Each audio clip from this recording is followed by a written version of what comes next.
What's up, everybody? It's your girl, Janae, and yes, the lies absolutely necessary. This is another episode of Crazy Crimes Verdict Watch, the Diddy trial, and we are on days 12 and 13. And right now we are hearing testimony from Mia. This is the third week of testimony, and Mia, this is her pseudonym. And under no circumstances can she be described at all. Just know it's a woman named Mia. That's it. And so, she's the second sexual assault victim. So it was Cassie, Mia is victim number four. Then they have victim number three. And many believe that's Gina, as I've said several times.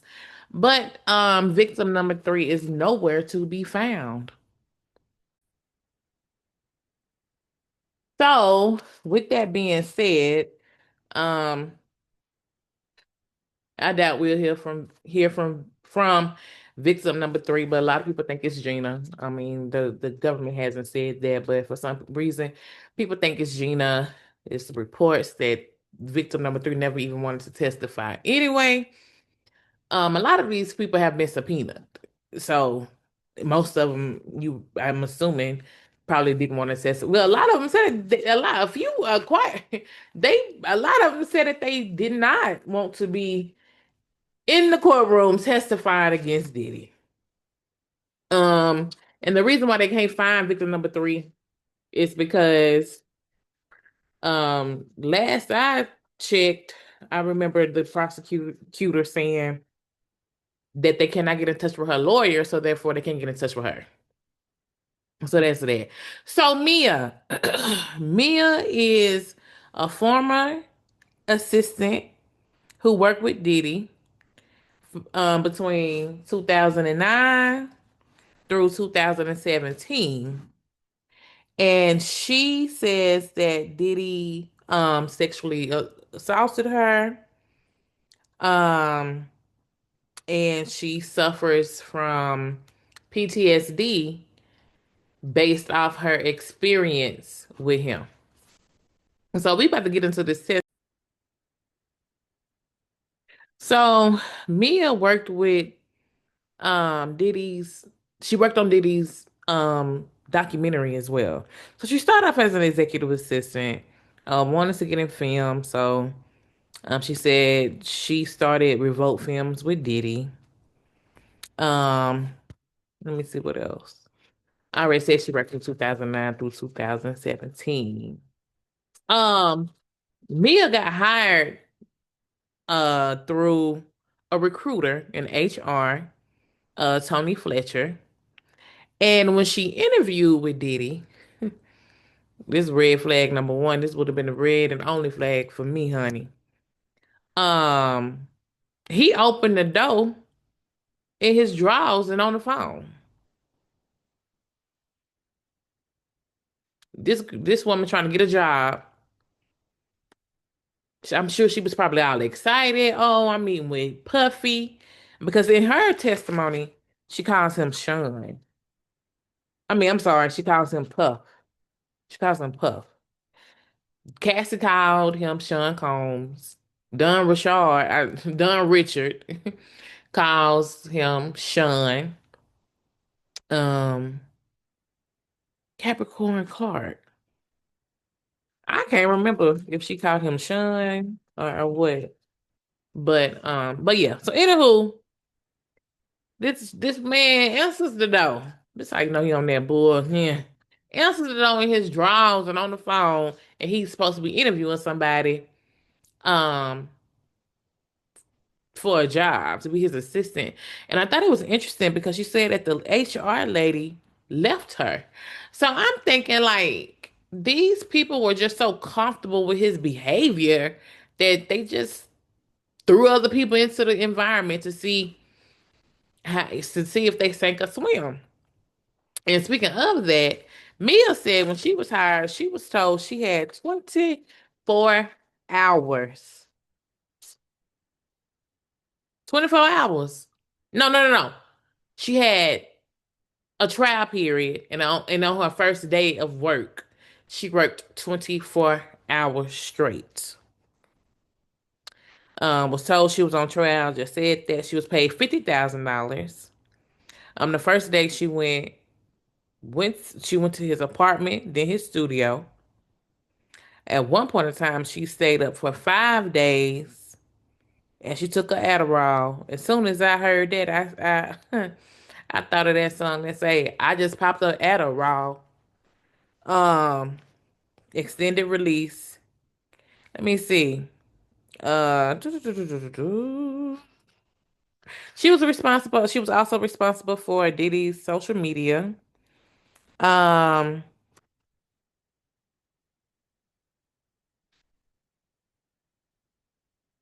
and she said that um she had to anticipate his moods. And Cassie, it all starting to make sense now, but Cassie mentioned something about how the whole team would basically, in so many words, be aware of his moods. And I interpreted her saying that they kind of like let each other know like how Diddy was doing that day, what was his mood like. And so for Mia to put, to say she anticipated his moods, it kind of just goes back to what Cassie stated in her testimony. And then Mia said, outside of her duties, the regular duties of an assistant, he could ask you to crack knuckles or do his taxes.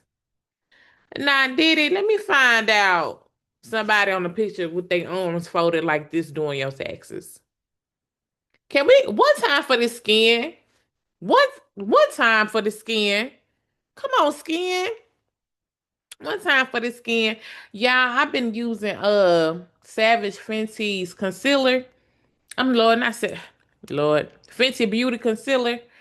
And every time I've used it, this side of my face gets like little bumps and it leaves.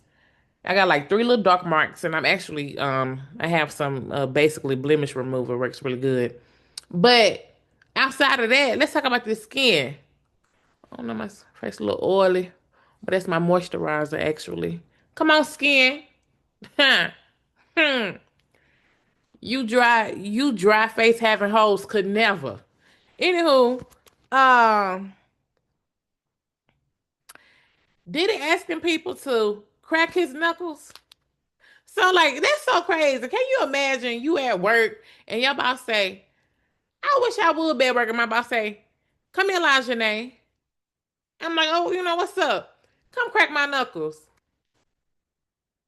Oh, it's what? Like crack your knuckles, do your taxes. Do I look like a CPA?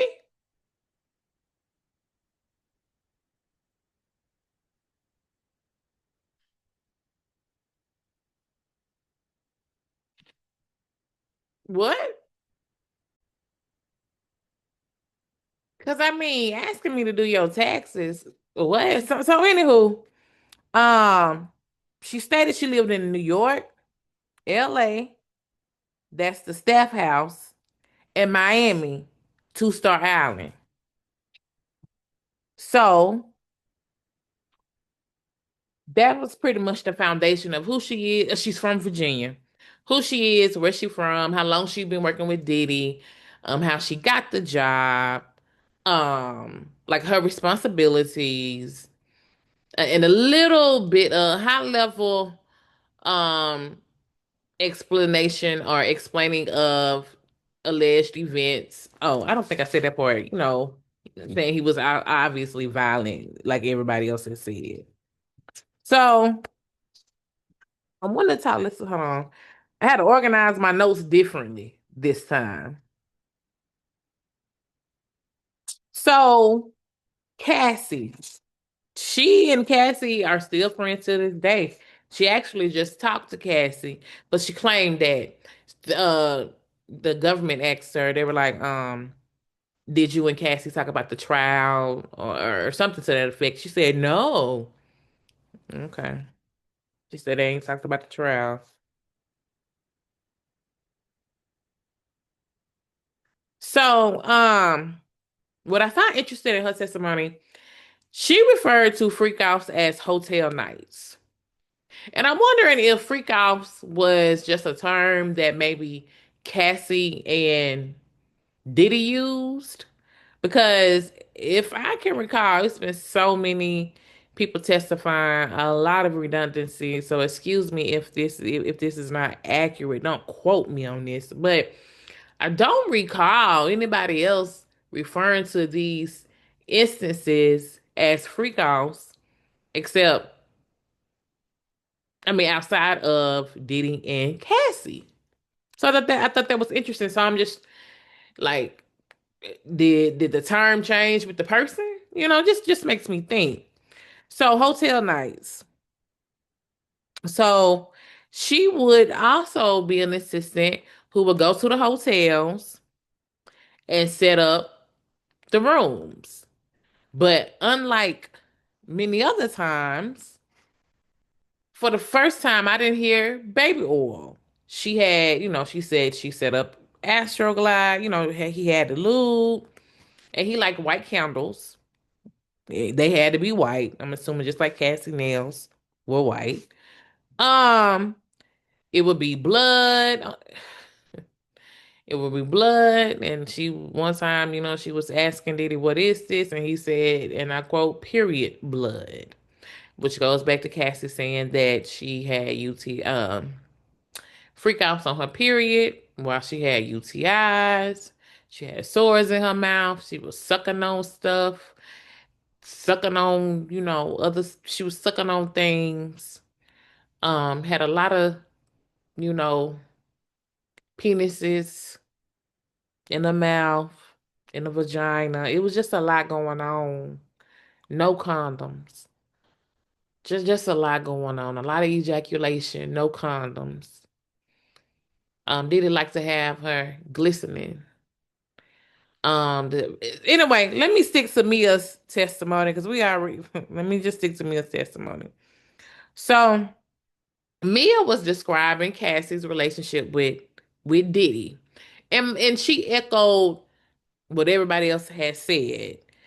For he, for some reason, if he could not get in touch with this woman, with Cassie, he would take her things. And Cassie even testified he would take her jewelry, take her cars, and so on and so forth. Mia said he'd keep tabs through me. So he's keeping tabs on Cassie through Mia. Quote, we had to be where Puff told us we could be. She said that she also learned the company paid her credit cards, hers, Cassie, and that places where she lived were under his Diddy company names and her cars. Again, if she didn't answer the phone, he would take away her cars. Now, again, this is just another piece of evidence that supports Cassie's testimony, Deonte's testimony, Capricorn Clark's testimony, um, even Daniel Phillips, all of these people who have testified. This comes back and substantiates all of this, right? So now we move on to her retelling the story of how Diddy um popped up, banged on the door, and was mad because Cassie was asleep, but she was supposed to be packing for a trip. And Mia jumped on his back. Um, Deontay jumped on his back. That's when Cassie hit her eye. And excuse my lack of excitement. Like this story has been told so many times. And I was looking at my videos and I'm like, I tell the story all the time. in deep detail. And at this point, you get it. So I'm just doing a high level explanation and we're gonna keep it moving. So this is when she gashed her eye. We did find out that, well, this is when Diddy pushed her. She hit her, well, not her eye, but like the top of, her eyebrow, hit it on the bed frame, gushing with blood. And Diddy was like, look what y'all made me. Look what y'all MFers made me do. Cuckoo. Then, um, what else? Diddy told Mia to call the plastic surgeon to tell the surgeon that Cassie got drunk, if I'm not mistaken, and basically hit her head. Okay. Now, the Prince story. I don't know if anybody else caught this, but so remember when Cassie testified that she saw that she went to a Prince party. She heard that he was just having a little 1-2 at his home. She went. Some other people like in Beverly Hills invited her, or you know how people in the circle hear about different parties and y'all like, oh yeah, we're going here. Oh yeah, we're going there. So she basically went. She went. And Cassie stated that when she went, she saw Puffy walk in. She saw Sean Combs walk in. And when she saw Sean Combs walk in, she just left and was running and running and running and running and running. And she fell when she was running. Now, I can't remember if she stated that Diddy caught up with her when she fell or any of sorts. I kind of just remember her saying, I fell. And basically, she just got up and was trying to hurry up and get away from Diddy. And if Diddy did get to her, like I don't remember her saying that.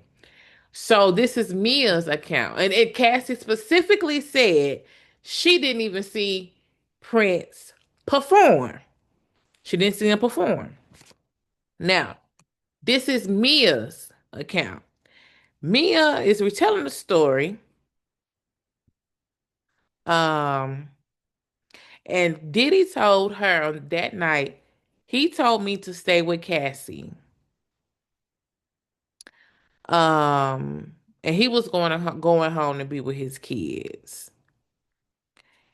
And Mia says that she and Cassie were sitting there like kids, trying to see if we should sneak out. Now this is what Mia says. Prince performed on a little table. Then I saw Puff come in with his bucket hat. We locked eyes. I thought, oh crap, Cass just booked it. Mia says she ran across the street where there were woods or bushes. Puff caught Cass and had her on the ground.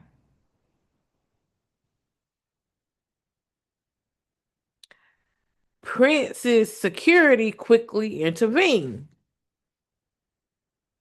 When Cassie was telling this story, she didn't say anything about Prince's security intervening at all. She just said that she fell and then eventually she got back up. Now, I'm not saying Mia's account did not happen. I'm just telling y'all what Cassie said and what she said. It's very possible, it's very well possible that Cassie just left some stuff out, like Kid Cudi left out the part that um he was being chased by Diddy in a car. You see what I'm saying? So I'm not saying it didn't happen. I'm just saying what I heard. Cassie said she fell and then she just kept going, got him kept going. Mia said she fell. No, Mia don't even say the word fall. I don't think. Oh, hold on. Mia ran. Hold on. I don't even recall Mia saying that Cassie fell, but um, she said that Princess security quickly intervened and Prince performed. Cassie said she didn't even get a chance to see Prince perform because as soon as she saw Diddy, she left. And if they were together, well, you know what? That's for you to do. I just tell you what to think about. I don't tell you what to think. I just present the facts. You put them together. And I'm gonna move on because I already done talked too much. So, um, because right now we're describing times that he was violent and times where she saw him being violent with Cassie. Okay. So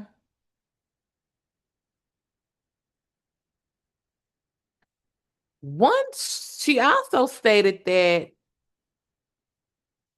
um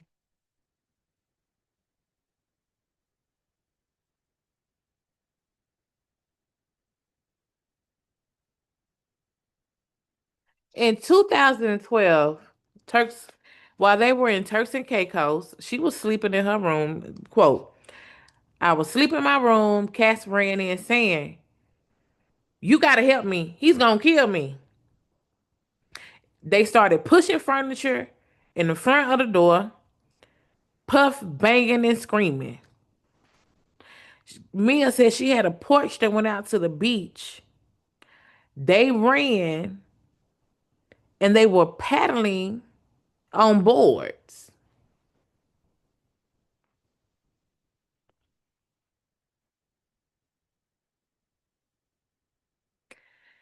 They were paddling on boards, and as the further, they went out, Diddy got smaller and smaller and smaller. But eventually they came back. Eventually they came back.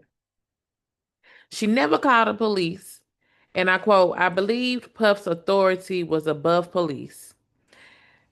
This was, before social media and the Me Too movement. Y'all know the Me Too movement is when let me see, it was Bill Cosby, Harvey Weinstein. When all those when those people, when those two people, there were a few more people too, but when those two men first, what was this, around 2014, 15, 16?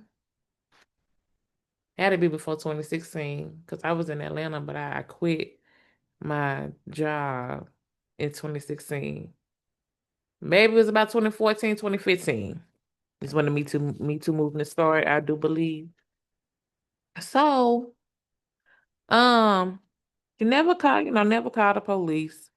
She thought that Puff's authority was above police, just like a lot of people have testified. Um,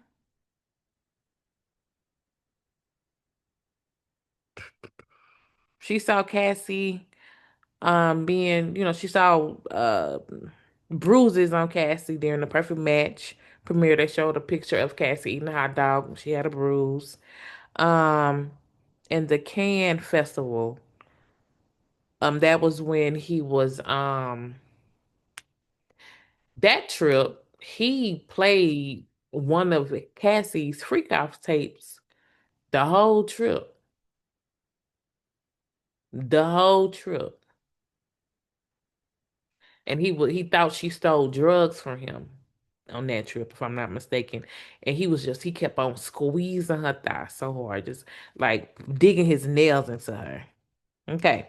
So in 2011, they are at Diddy's house. And this is after Diddy found out about Kid Cudi during the freak off. He found out about Kid Cudi while Cassie was emailing Capricorn Clark on her BlackBerry. And if you recall, um, BlackBerry was the first cell phone that had um emails that you could attach your email to, right? Your email account. So during this whole, like, this case kind of goes through a time capsule because they refer to a lot of different things like, oh dang, that was back in 2004, or oh, that was back in 2007, like the vote or die campaign. like you remember like the 106 in Park episodes where Diddy is there, and like that campaign was really successful because, or I mean, it got a lot of visibility. I don't know what the outcome was. So let me just say, it got a lot of visibility though, based on just seeing it on TV, seeing it in magazines at that time. Like it was vote or die campaign, the vote or die campaign, on white shirts with the red lettering, vote or die, vote or die. So anyway, 2011. Okay, this was a year after I graduated college. So after he finds out about Kid Cudi, Mia says Diddy seems heartbroken. She also says that she saw Capricorn Clark in a black car with Cassie. So then she sends an email to D-Rock, which was head of security. Well, he was a part of security. I'm worried about P. This feels different. Hit this email when you get it. Love you. And she was asked like if she had any feelings for D-Rock. She was like, no, like that's just how we talk. And mind you, Cassie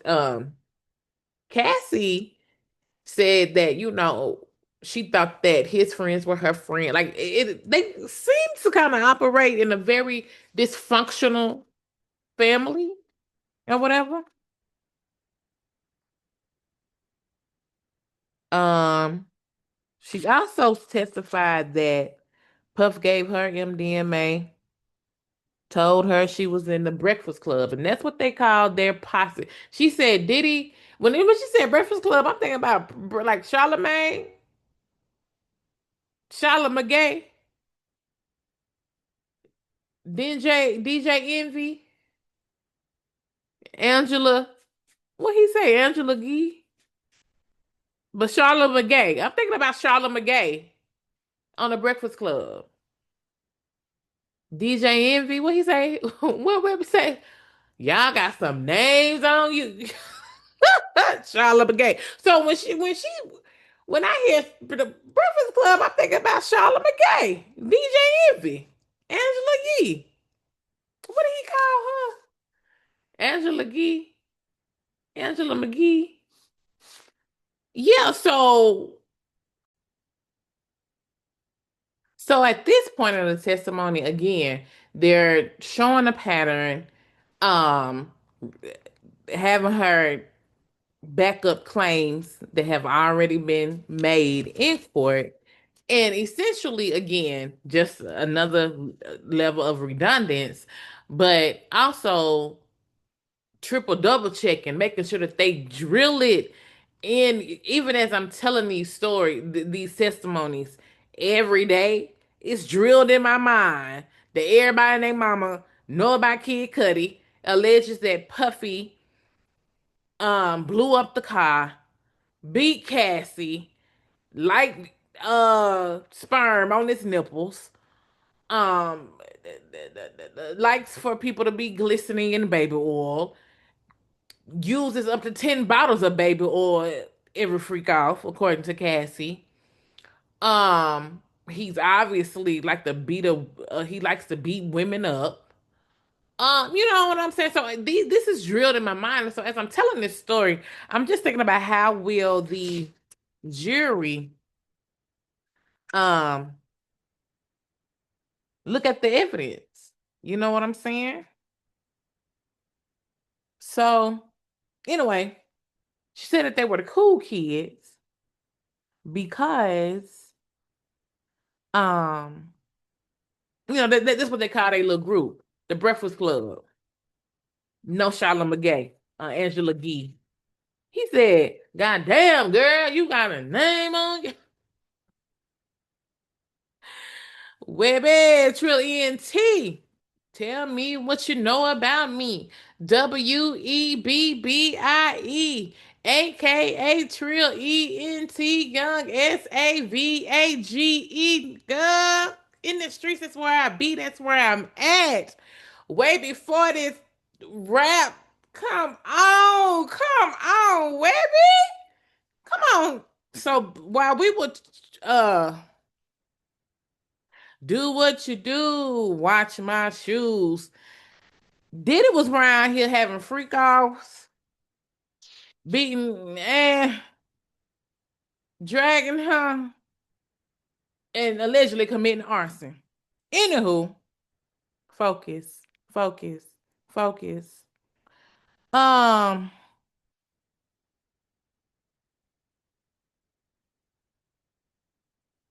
in 2009 or 2010, she said, once I left at 2 a.m. after he was asleep, I got in big trouble. She said the security called her and told her that Diddy had sent security to find her. Where they at though? Where they at? Where they at? Mia, where you at, girl? Where you at? That who got that much energy to be looking for people like that? Anywho, remember, you know, Diddy, she couldn't lock doors. Remember she stated remember she stated that she lived in New York, LA at the staff house, and in on two star island in Miami. And Diddy told her, "It's my house. No one locks my doors in my house."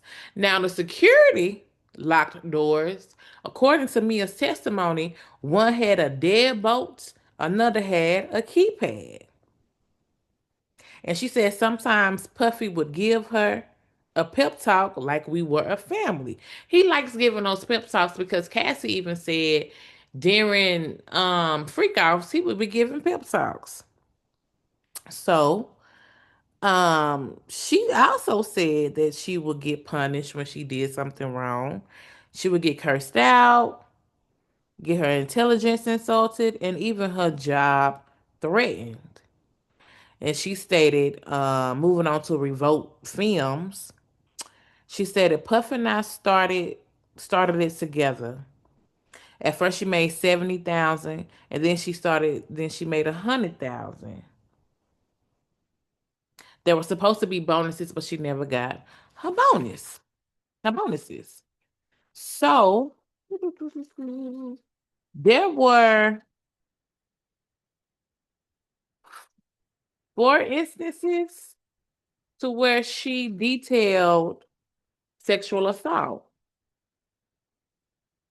And mind you, so when they are testifying, because I believe that this is the first time that I've actually broken down my testimony like this. Usually I tell it, and y'all tell me like if y'all like it like this. Usually I just go straight through it, go through it, like because sometimes testimony go back and forth, back and forth. They establish something, the first question, and I'm on the 101st question. Now they're going back to question number one. But this time I tried to because I wanted to be cohesive. I tried to break it down in different parts. So y'all tell me if you like it or not. Just trying something new. Trying something new. Um, I'm trying to find. Okay, so on Puff's 40th birthday, she was sexually assaulted. The Beverly Crest house, she was sexually assaulted. On the plane, she was sexually assaulted. And I can't read my handwriting. I don't know if this says Crest. No, Crate. I don't know what this says, but she was assaulted at another place.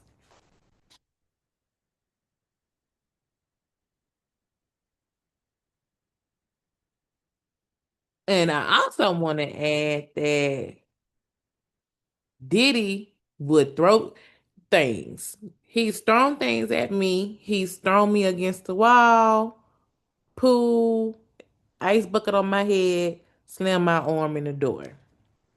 So let's go through these sexual assault claims.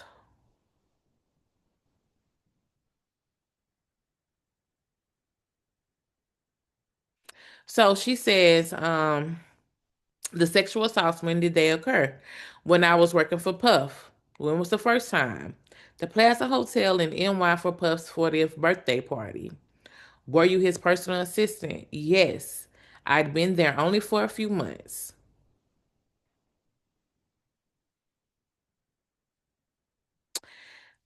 Diddy rented out a penthouse and had party guests and celebrities there. So she says that Diddy asked her to come in, asked me, he asked me, he asked to speak to me in the kitchen. He had everyone else clear the room. And then the government was like, what did he say? That we were going to be working closer together. He poured two shots of vodka each for his birthday. So he poured both of them. He poured us two shots of vodka each for our birthday.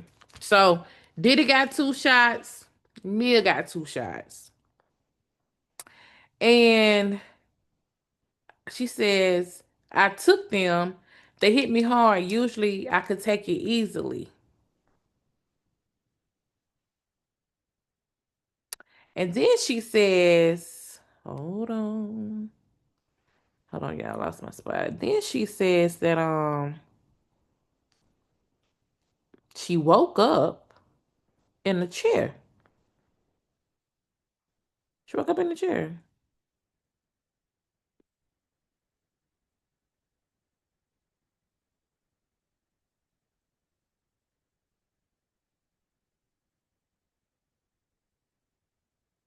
Hold on, yeah. I'm trying to find. Hold on one second. Okay, here I go. Next thing I knew, it was morning and I was in the chair in the penthouse. How had you looked at him? Like an older adult. He was the boss or the king. This is the first time I ever heard a witness call him the king, I believe. I could be wrong, but this is the first time I remember.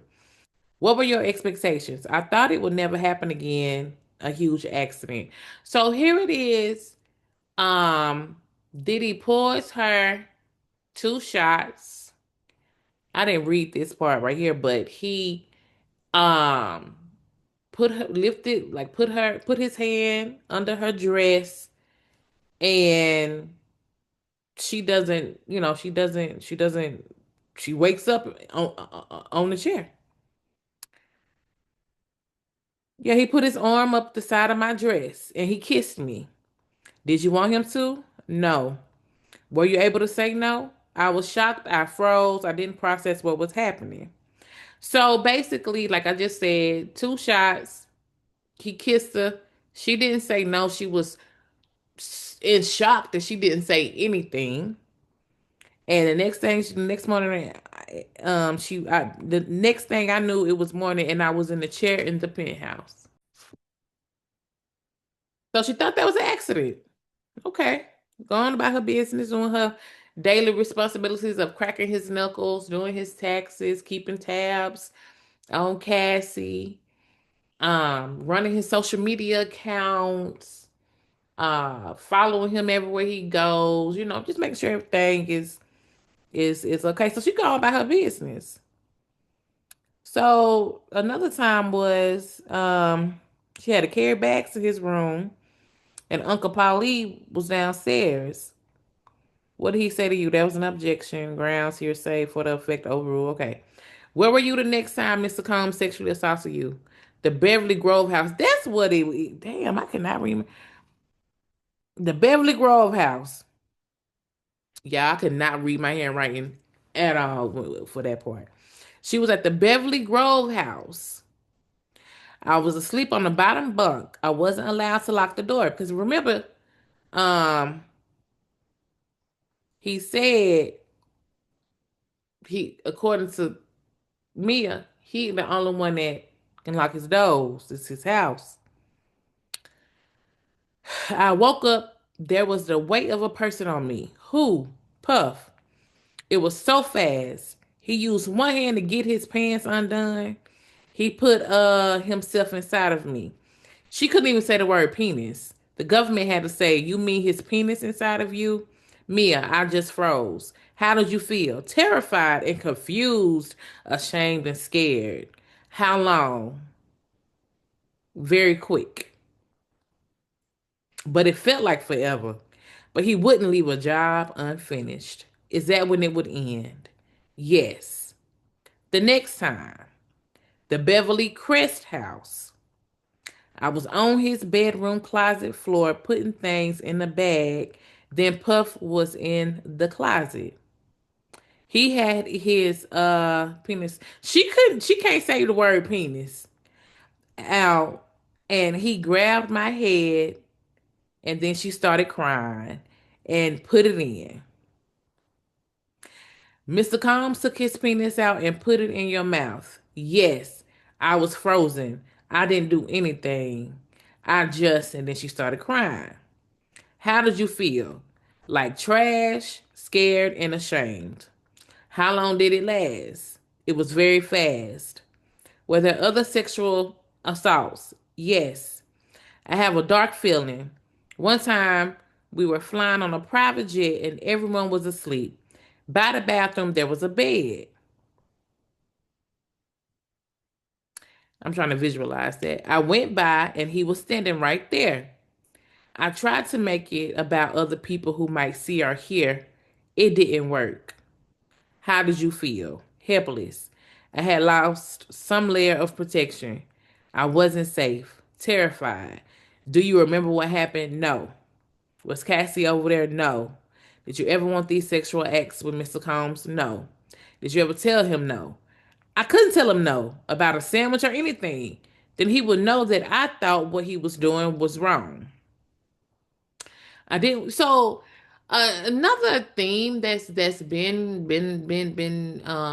throughout this case is that the women who have been sexually assaulted by Diddy allegedly, like when they be saying allegedly, um, have always like felt they had a little like Cassie said she didn't want him to feel judged. Um, Mia is saying that he would know that I thought he was doing. He would know that I thought what he was doing was wrong. These women appear to have some type of this blind loyalty to him to where they still centered him and made sure that he feel like even though he's someone who's allegedly, raping them, beating them and doing this and doing that, they still find a way to protect him. And that's not abnormal for people who are abused. Hell, I mean, that's not abnormal to do when you just love somebody, when it's just a simple family member. When they do wrong, you kind of try to cover it up. So that's not unheard of. And then Mia went on to say, I didn't want to lose everything I'd worked so hard for. This was the only world I had anymore. So that just tells me that this was the only world I'd had anymore. I wish somebody would have had her to expound on that. So Mia sounded like she just held on to this because she didn't have anything. Capricorn Clark, her mama and her daddy was dead. She had a son who was autistic, nonverbal. She had a son who was autistic and nonverbal. Um, Cassie, well, Cassie had her mama and her daddy, but I don't know like what else she may feel. I don't know what if she already had another kind of loss before she met Diddy. Um, what would happen to your job? I would never work in the industry again. And physically, that I'd be attacked. I don't want to die. Mia, he threatened that he would tell Cass that I had something to do with it. How did you feel? Desperate and trapped, worst, scary situation. I would have done anything. It was my fault. Did you tell anyone? No, I was going to die with this. So Mia is saying that after,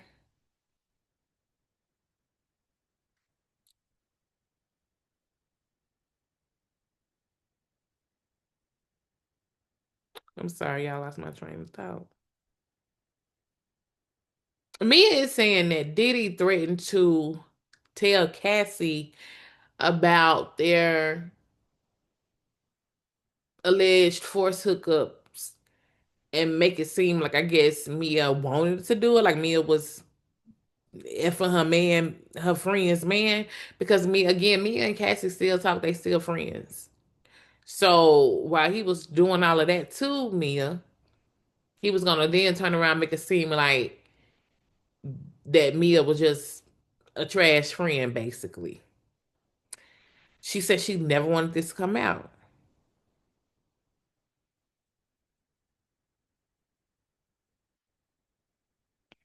Then let me see.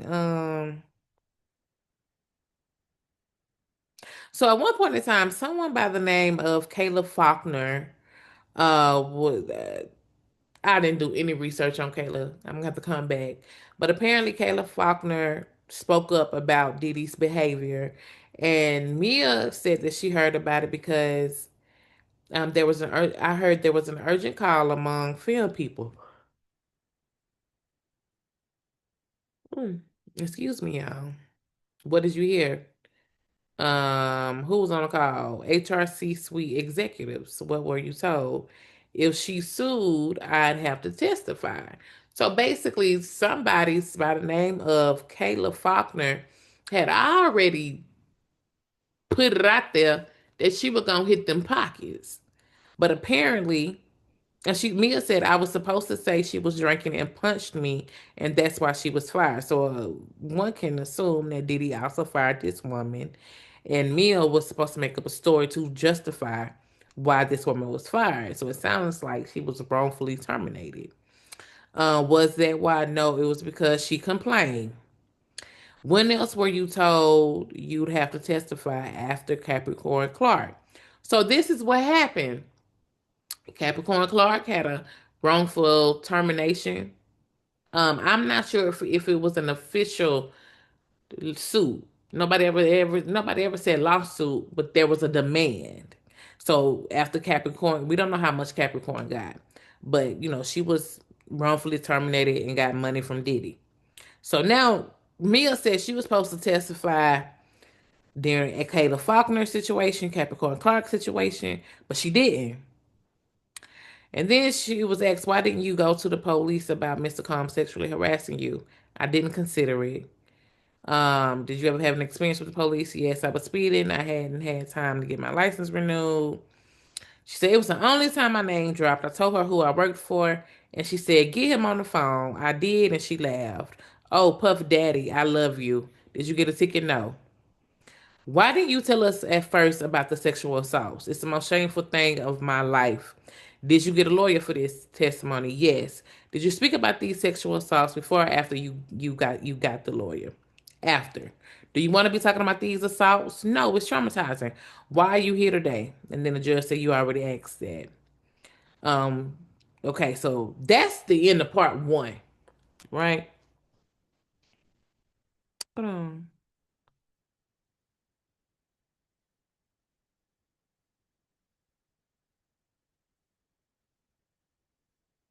That was Thursday, right after Nash. And Cassie friend, um,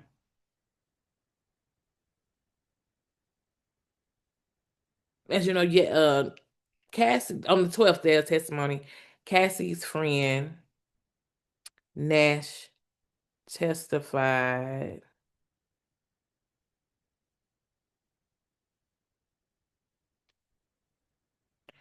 that so Cat everything is running together for me. I'm sorry, y'all. Everything is running together for me.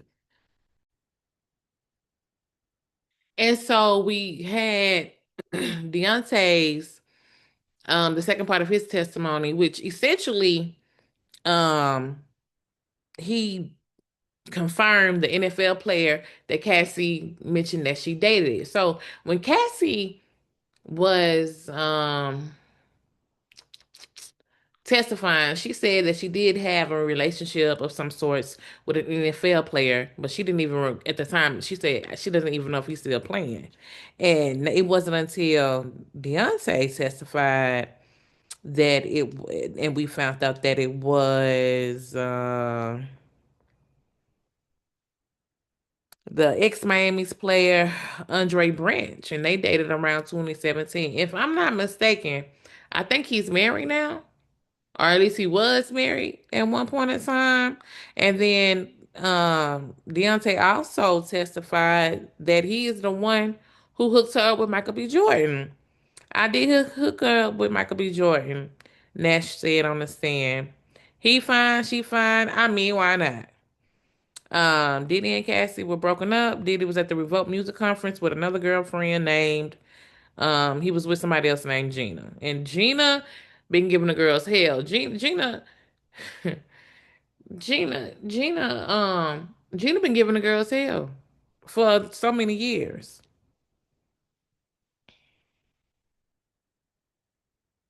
So I thought like for the second part of this whole situation, I thought that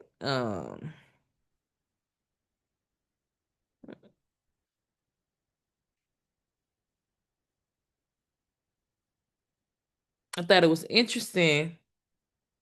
I thought that was interesting. And if I'm not mistaken,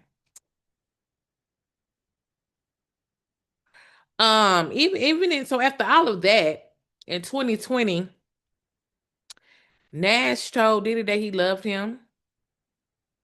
Um, I guess I think he was saying congratulations or something to Diddy. So basically, the defense, which basically, they have this Stockholm syndrome where you love your abuser and stuff like that, can't get away from him. And if I could guess, the defense is trying to paint a picture like she could get away from him. She was Michael B. Jordan, Kid Cudi. Um, is it somebody else? And Andre Branch. So she was obviously fool la line, you know what I'm saying, doing her 1-2 step. So what do you mean she couldn't get away from Diddy? That is like this is what, in my opinion, what the defense is trying to do, trying to establish that yeah, she really that girl. She could have left if she wants to. This has nothing to do with freak offs. And they were also trying to establish with Deontay that you saying all this about him now. Because like I said in my previous video, he testified to things that he saw and how Diddy would even be violent towards him and whatnot. But then turn around and say, "Oh, I love you."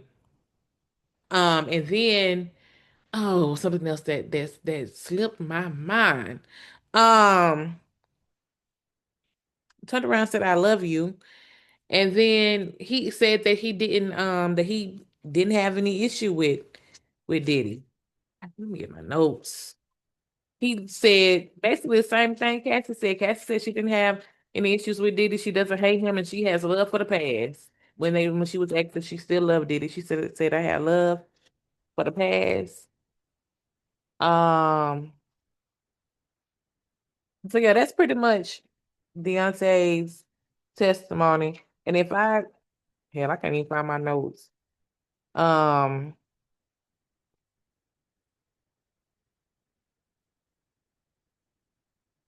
yeah, that's that. But that was pretty much the bulk of his testimony. And I wanted to talk about him briefly because they ended with him.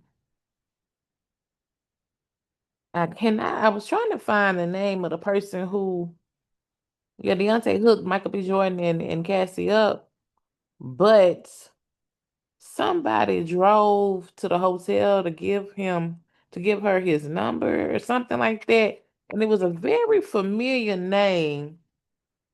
Like they like, and that's another thing. In this case, it's so many. You know how everyday people hang out. You know what I'm saying? Together, it's the same. Obviously, it's the same thing with the celebs. But I wanted to talk about Deontay's like that little part right there. Hold on, there's one more part I want to discuss before I move on to part two of Mia's testimony. Um, hold on. I'm coming.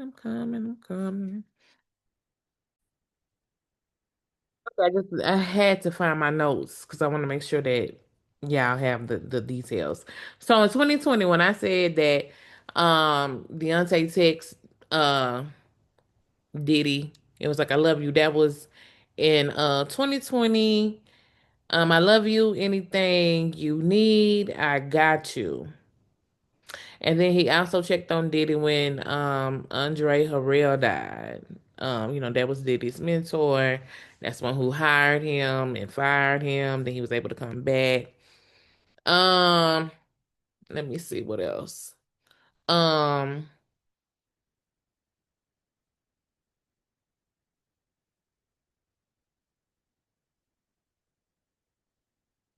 and then he also said that one of his interviews before the prosecutors, it was cut short because baby, he was chief and he was getting high, baby. He was smoking that weed. They cut it short as he was prepping for this trial.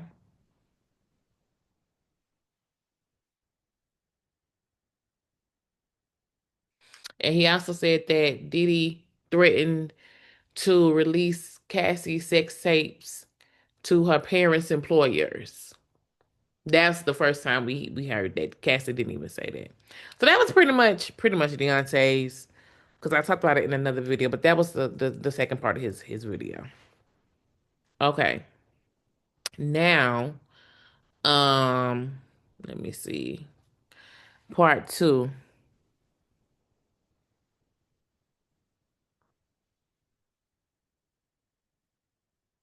Let me see.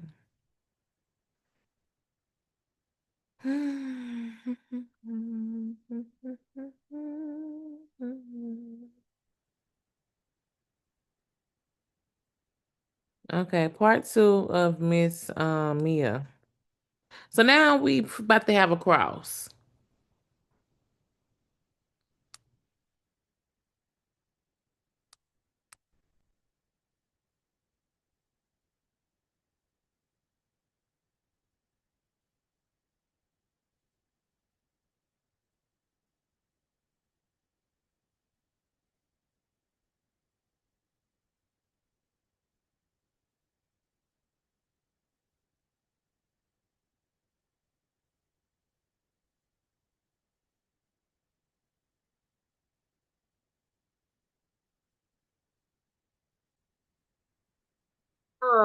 Mia also said that Diddy told her that his MDMA was pure. Um, and back to the Breakfast Club, it means like the cool club. I felt like I was now a friend hanging out and I could enjoy myself. Did you take ketamine? Yes, at Burning Man. We were partying on the tour bus. We had the blackout shades down. He had drugs on plates. I tried to say no. What happened? Puff wouldn't get it. Puff wouldn't let it go. It turned a little more serious that I was going to mess up the whole vibe. I tried to fake take it. He got close to my face and humiliated me. Did he take the drugs while working? Of course, he was always working. Once on the way to Chesley Handler, how to miss the Combs treat you. Sometimes like a best friend and working partner. Sometimes like a worthless piece of crap. He would compliment. Um, he would give me no. He would compliment my work. He would give me, he'd give me life advice, and then he would go on long extended rants about how incompetent and stupid I was, threatening my job. He would throw things at me. Um,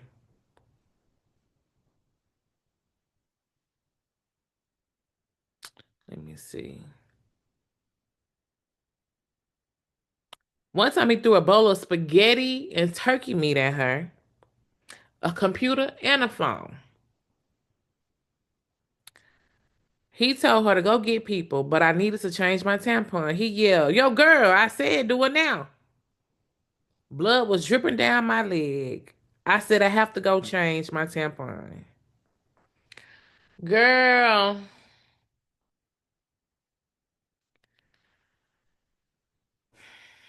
I was, mm-mm. I ain't gonna be able to do that, baby. Did it throwing spaghetti? How you just throw spaghetti and turkey meat and a phone and a computer? He threw his bowl of spaghetti at me, then said, "Get the out my house." He chased me out. I was barefoot. I hid in a bush, then to a hotel. Y'all, when I look back at Diddy's videos of him talking about love and motivation, and y'all know that video where he was on the phone with MTV and he hang up, he like, I got my MTV ad, and he said, "Whatever I want, I'm going to get. Whatever I want, I'm going to get." And it really, that's that's what it seems, right? Then she was suspended without pay. That's what the HR department told her. She was in a trailer. Swiss Beats was there.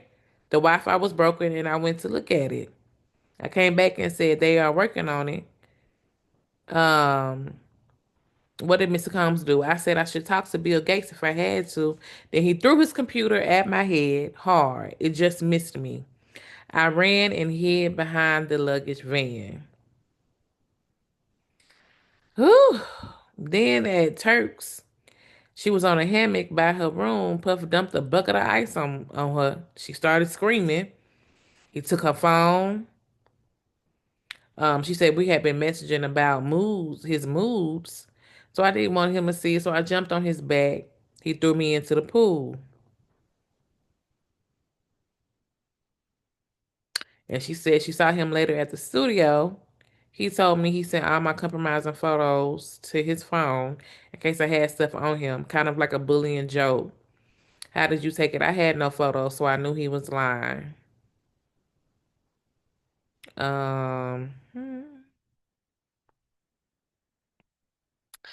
Yeah, so I just wanted to get that little part out. Um, so now we're moving into Brian Stills. I love to hear. So for me, this case, I'm really into true crime. I don't have I don't have a public opinion about this case, but I will say that um I do enjoy hearing the government and the defense prove their case. Um I mean, I know people think Brian Steele are, are saying, oh, they victim blaming and stuff like that. The whole point, the government has to prove their case. It's always the prosecutor's burden to prove a case. The defense doesn't have to prove anything.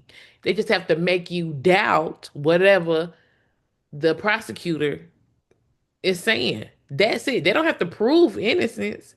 They just have to make you doubt the information that you're getting from the prosecutors. And so Brian Steele has a very, very cool, copacetic way of doing that. And I must say, um, he grilled Mia. He grilled Mia. And actually, I am going to make a part two of that. And hold on. Before I do that, let me get a little bit of this because I know this is a long video, but fuck it. We gonna we gonna keep going. So Mia also talks about let me focus. So in 20, so this is why Diddy is still in jail. He didn't get a bond. I'm almost certain that this is one of the reasons why his ass is sitting in jail with his gray hair and no dye and not doing any more freak offs. Because of this.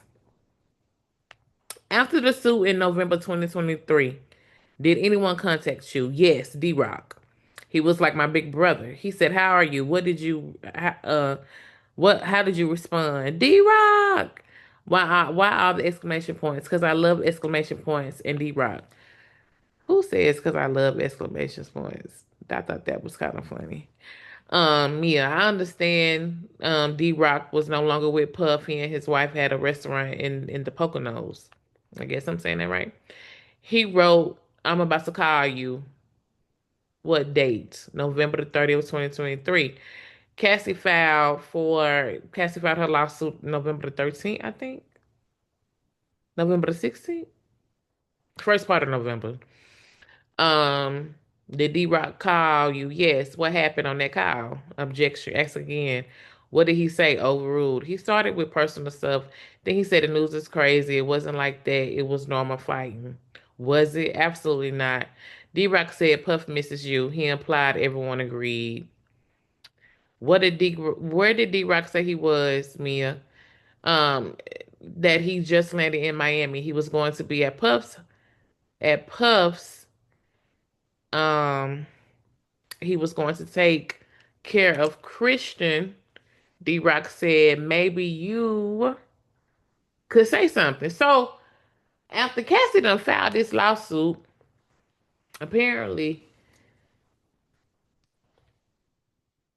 Mia doesn't change her phone number because after all these years later, because she left in 2017, it's 2023 at that point, 6 years later, she got the same phone number. I'm assuming. Um, how did you respond? I pretended I talked to Puff. Did you want to? No, I was scared. He called me right after D-Rock. How did you react? She said she was so scared she threw her phone behind the couch and ran out. Why? It was so triggering. Did you hear from D-Rock again? Yes. Ain't that some? You ever had somebody call your phone and you run and you throw your phone and you run out? I mean, I done had people call my phone and kind of make my chest go whoo because give me anxiety. But that's one hell of a trigger. She threw her phone behind the couch and she ran. She must thought that nigga was gonna come through the phone. What did D Rock write? That your boy doesn't want you to do anything, just to talk. I didn't want to. I just wanted it to go away. What then did D Rock write to you? He wrote, I can't believe you're not hitting me back. It was February 22nd, 2024. So D Rock first contacted her in November. She acted like she was gonna talk to Diddy. She didn't. She never answered the phone. And then now this February, Diddy got locked up in September. And then D Rock, then he said, she said, I knew he wouldn't stop. So I wrote back I was scuba diving all day and didn't have my phone on the boat. Was that true? No. I told D Rock I called Puff, but there was no answer. I wanted to play neutral. Excuse me, y'all. So even after all of this, she she just can't say no or just can't not respond. She just feels compelled to still respond, still respond, still respond. D Rock asked her, how can I send you something? What did you think he meant? Money. I said no, I'm always ready to help y'all out. He wrote, I'm allowed to send my sister a gift. Did he? No. What did you think D Rock was trying to do? Find out for Puff if I was a threat. Did Mr. Combs text you February 2024? Yes. He said, call me when you have 10 minutes. Love. And this one, February 7th, 2024, he said, I need my memory jogged. You know, after all of this, you still texting people. You still having people to call people for you. It just seemed like he would have just left it alone. Just said, like, I ain't gonna say nothing because I want them to use nothing else against me. But no. Did you respond? No, I didn't want anything to do with him. He was the person I was traumatized by. I knew that this was a front. Was this his last message? I think so. I got some objection. Um, do you work now? No, I suffer from PTSD. Her symptoms are misinterpreting emails. Someone calls my name from across the room. All the feelings of getting in trouble come flooding back. I triple guess myself. It's always so interesting to me when grown people It's always so interesting to me when grown people say they get in trouble at work. You cannot get in trouble. You grown. Somebody can say something to you about it. Somebody can even want to hold a meeting with you. But getting in trouble is for children. That ain't for grown adults. That ain't for grown ups.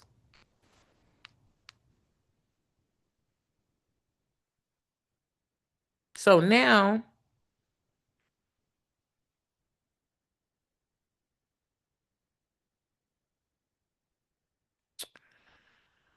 who caused it? Puff. Then there was a break. So they come back, and Mia. So now they're talking about um Mia's personal account. So basically, still goes through. That's so funny because I brought him up like 20 minutes ago, and I'm just now getting to my point.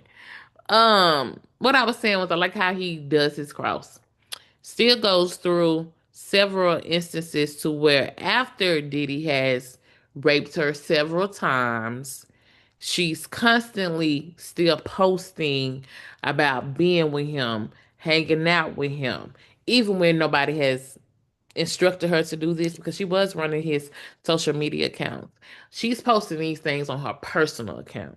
Nobody's asking her to do this. So he brings up you, like for instance, you wrote this. You wrote, "This is what we do when you are not around. I am Diddy Ciroc, right? Yes. You tagged him years after you say he raped you. Yes. This is July 4th, 2013. Whose hands are those? Whose hand are those? Whose hands are those? Cassie me. You wrote rich as fuck and Cece. Who is Cece? Cass. What does CC stand for? It's just a nickname. Have you heard of Cassie Combs? Oh, that makes sense. I thought that was interesting that she didn't know that CC meant Cassie Combs because that's what Cassie testified to. I thought that was interesting that she didn't know that. Um, here you say he got coffee for you through. Here you say he got coffee for you though in Forbes list. Yes. You say he made you take drugs against your will at Burning Man, but you post about it, right? You posted a picture with him, a man terrorizing you. She was like, yeah. And this video depicted Mr. Combs as a doctor delivering your baby. It was a funny video, Mia stated. I was proud to be in it. Mr. Combs' birthday is significant to you too. You did 2 shots with him, right? Yes. Alcohol overcame you, right? Yes. You believe you were drugged. I didn't say that. Now, when I heard that, I was like, is she trying to say he date put a date rape drug on her? Because she said after she drunk the liquor, it hit her hard and it hit her harder than it usually does. And she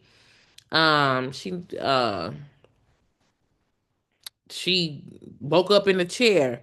So, you believe you're drugged. I didn't say that. I can see why Brian still asked her that. Um, Still, a person you really don't know put his mouth on your mouth without your permission, right? Yes. His hands up your dress and onto on his hands up your dress. Remember that? It was paralyzing. Yes. You wake up in the chair, you told the jury that. I did, still. But this message and this one, another same day posting the anniversary of your sexual assault by Sean Combs, according to your testimony. Mia, I don't celebrate it as the anniversary of that, but it's his birthday. What did you write? Thank you for giving, this is Mia. This is what she wrote. Thank you for giving me an extended family for life. You're effing funny. I love you. You're in a tutu next to Mr. Combs, right? Yes. He's holding his private part in his hand. I guess so. You are proud of Mr. Combs. Of course, you post the great times. You wrote extended family for life. You are forever one of my great fans. This is about the man who traumatized you. I wrote that. So at this point, he's establishing this man has raped you, and you're constantly going on social media talking about how great he is and how he's your extended family, but he raped you. This is where they start to create the doubt. Who is your mentor and brother you are writing about? Puff. You did a collage, a lot of them. Are you and Mr. Combs, of you and Mr. Combs, you picked out the thumbnails, right? Right. What did you write? Who let me have hair like that?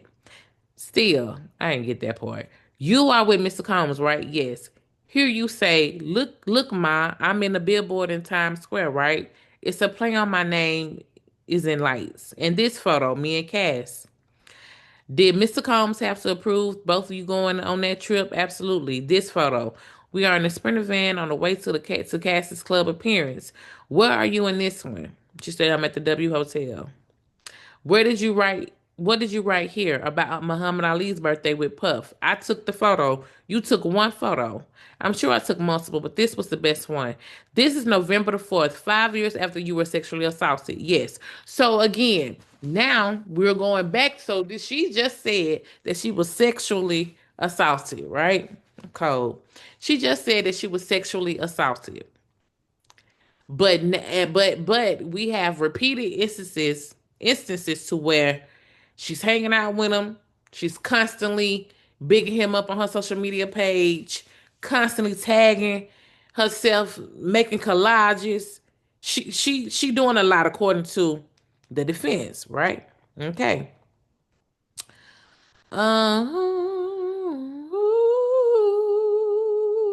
I need to focus. Um,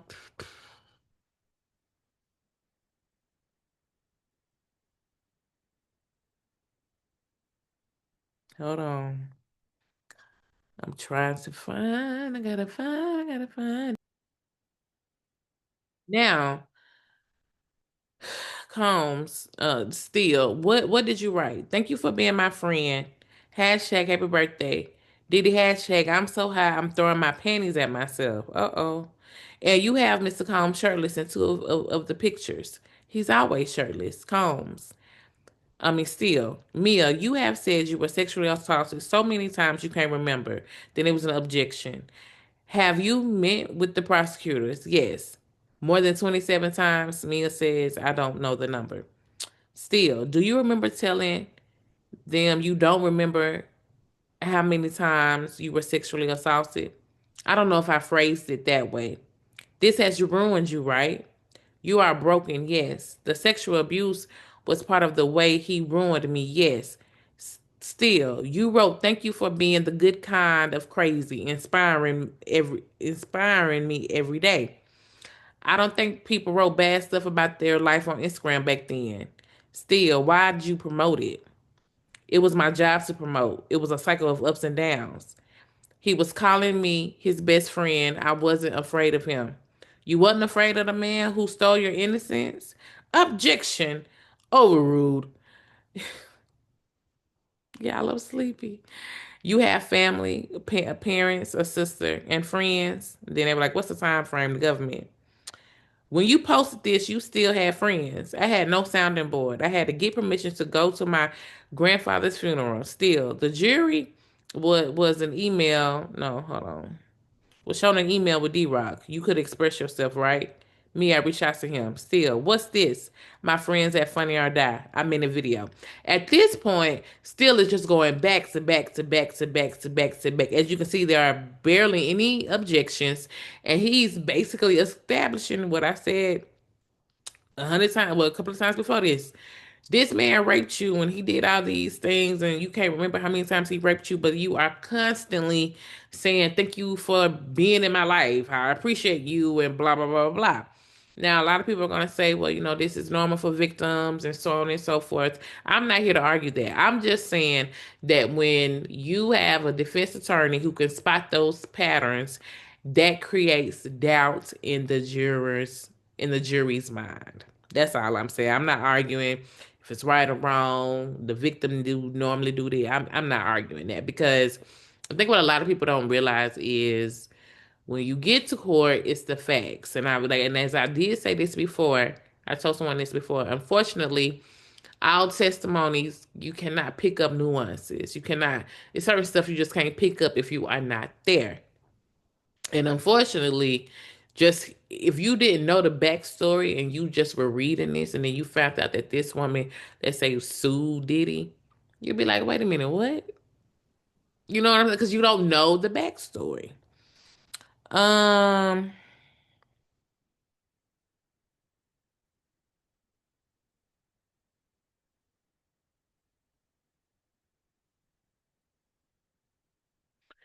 I'm gonna skip this part. It's just another instance of being with him or whatever and writing about him. You wrote, "Watch Puff tonight on Fuse today. I convinced him to make a door on his TV set and call it the Diddy door." You post a picture of the person who has ruined your life. Me, it was like, and my boss. Who made you post this? No one. How do you forget waking up with a man on top having his way with you? I was in fear of upsetting him the moments others than we were. Hold on. I was up. Wait a minute. What I got on here? She said she was fearful of upsetting him. In other moments, they were best friends. How are you best friends with a man you say raped you? Ask my therapist. Still show her another. She had a binder flipping through it. What did you write? Mia, F off Patron with a photo of Puff dancing with his tequila. And in this photo, Mr. Combs is close to you. Yes. Well, actually, I don't know if she had a binder. I believe she did have a binder because he placed the binder and then the judge said that they had to have. But I think, okay, binder or not, um, it don't matter. I think she had a binder though. You are producing the show. Funny or Die did it. But I was getting producer credits. What is the Breakfast Club? The name of our camp, Puff's friends group still partying at breakfast. I was invited once. This message from South Africa, you hashtag this Diddy fan club. Yes, it was run by a girl who shamelessly promoted Puff. She was so sweet. Still, he supposedly drugged and raped you on his birthday, November the 4th. How do you not mark that? I wanted to forget it. I pushed it down. Combs said, "Are you finished?" Yes. You put aside, you say you saw Mr. Combs abuse your sister, your best friend Cassie. You put it aside and post this. Yes. You wrote this, Mia, Puff at iHeart. What are you doing here? Promoting Puff's appearance on Blackish. It's a comedy show. Um, you love Miss Ventura. You meant every word on your social media account. I didn't mean every word on my account, but I do love Cass. What's this? A pop-up shop for D-Rock's brand, Invisible Bully. You promoted Mr. Combs, yes. You're saying this is not the way you feel. Objection, argument of sustain. How about the you are the best unicorn rockstar alien? I was trying to say it unique. Who are the people in this photo? And so she naming Mama Combs, Christian, D-Rock, Raheem, Tron. During these, okay.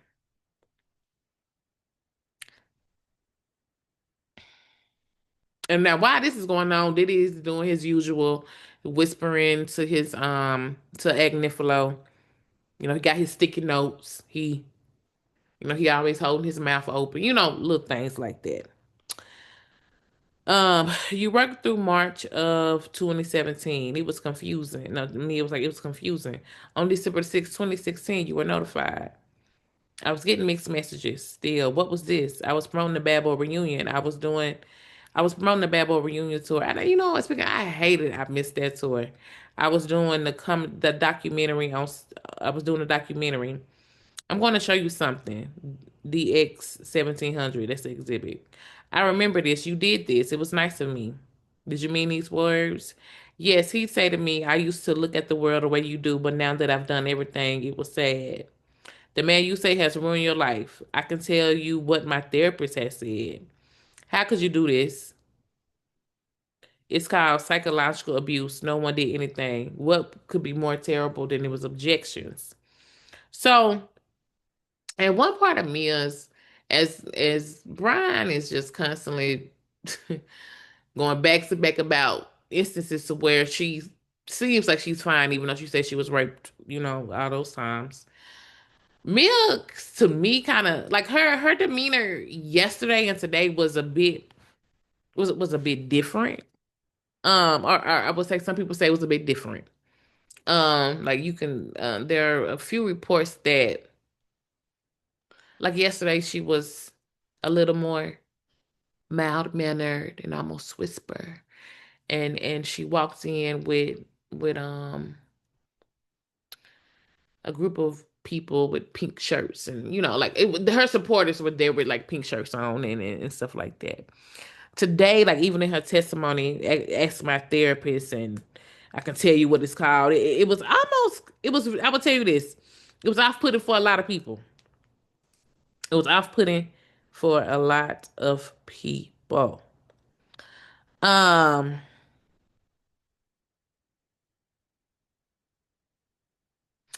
she says there are textbooks out there. It's called an abusive relationship still, but you are not dating Mr. Combs. Abusive relationships are limited to that. There were no streaming documentaries about this. No one flinched at his behavior. Where and then still it's like, where is it that you confronted him and said you have violated me sexually or otherwise, and he said I need your help? That was objection. After St. Bart's, I confronted him about his behavior, not the other thing being sexual assault. You told Cassie she's a superstar and she and should get the money. I don't remember that. Are you lying about Mr. Combs' behavior? I have not lied to anyone at all. Is it true it did not happen as many times as you just said? Now, isn't it true that it didn't happen as many times as you just said? That kind of threw me because what didn't happen? The sexual assaults? You see what I'm saying? Like, so you saying it did happen, just not as many times as you said? Because one time is one time too many. I'm just saying that's how some people can interpret that. Did y'all interpret it like that? Everything I said in this courtroom is true. Why did you make the scrapbook? You could talk to an expert about sexual assault. Like Mia, baby, Mia wasn't here for that. Could we hand the scrapbook to the jurors? Take a brief look for a couple of minutes. And they pass the scrapbook around.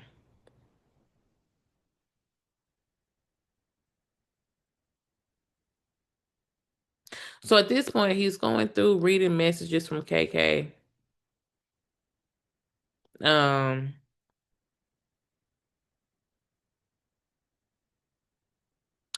and she's talking about basically Mia, my life is over. I'm just gonna read it. Mia, my life is over. I might as well um steal as KK. Call me back or I'm calling your parents. So at this point, they're reading messages that Mia wrote to KK. Still is being KK, Mia is being herself. So Mia, my life is over. I might as well. KK, call me back or I'm calling your parents. Mia, fuck, I'm so sorry. I'm with Laura Gomez. Combs is no still. KK. SKK. I'm not going to say it effing tell you you are Mia. The pain hurts so effing bad. Still, who was Laura Gomez? She was in HR at Combs Enterprises. Still, you start. I'm going to kill myself. Life is over. Yes. Still, you could have quit. I didn't see it that way. Why? There's a pretty long psychological explanation. I was around them 24 hours a day. This is all I knew. Still, why weren't you happy to be severed? Isn't that great? Mia, not then.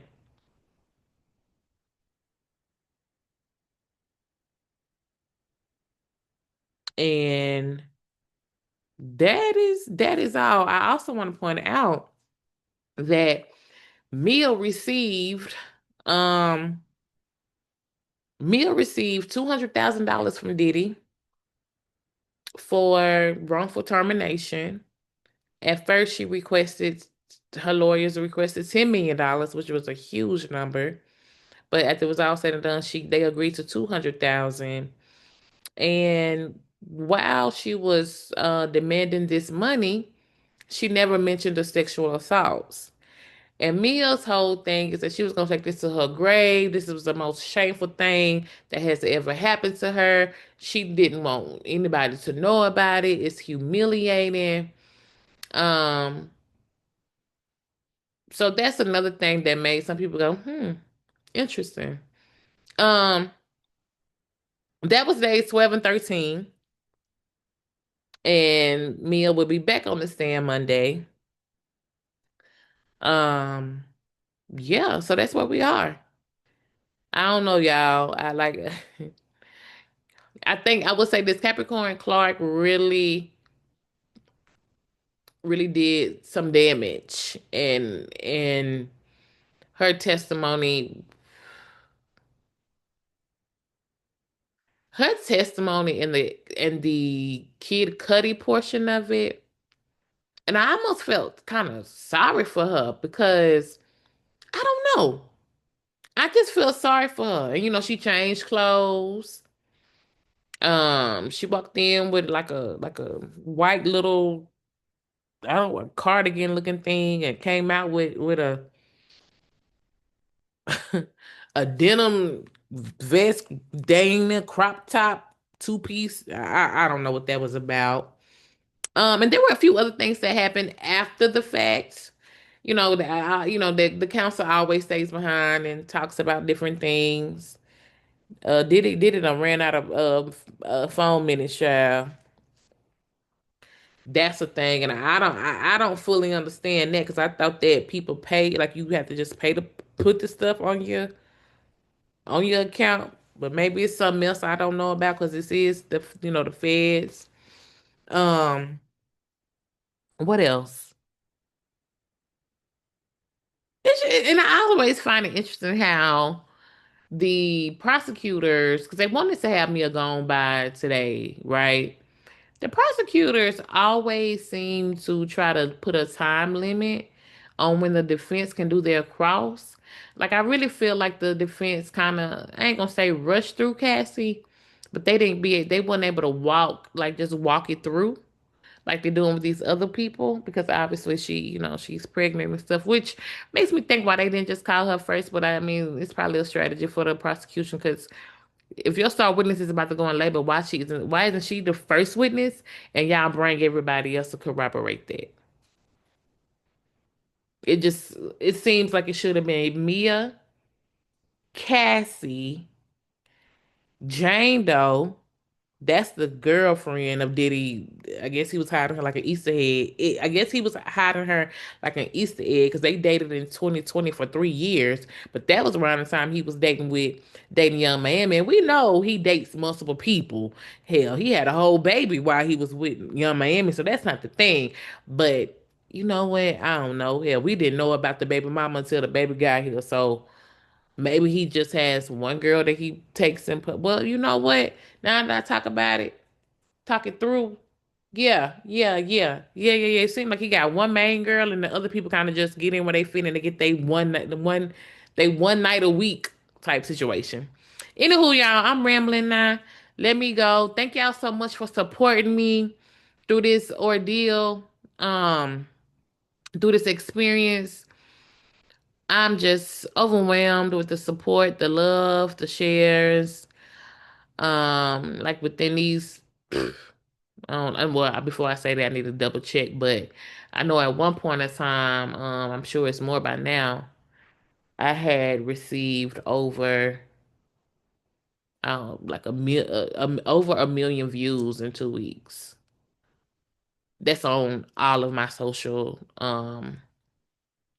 no, that's just on, hold on. How did I calculate that? Oh, when I combine like some of my socials, I received over 1 million views in 2 weeks. So I'm really happy about that. Um, yeah. It's Crazy Crimes, Ready to Watch, the Diddy trial. Thank y'all so much for supporting me, for liking and sharing. I can't say it enough. And I will see you all for another recap on Monday. And also follow my TikTok _LAJANEE underscore. Cause sometimes I put stuff that's not in these videos on my TikTok. It could just be like random thoughts or whatever about this whole trial. Cause stuff be popping into my mind. It's so much to deliver um that sometimes I don't get every little thing. But yeah, so I will see y'all Monday. Thank you for watching. Have a good night or day. Have a good day, child. Have a good weekend.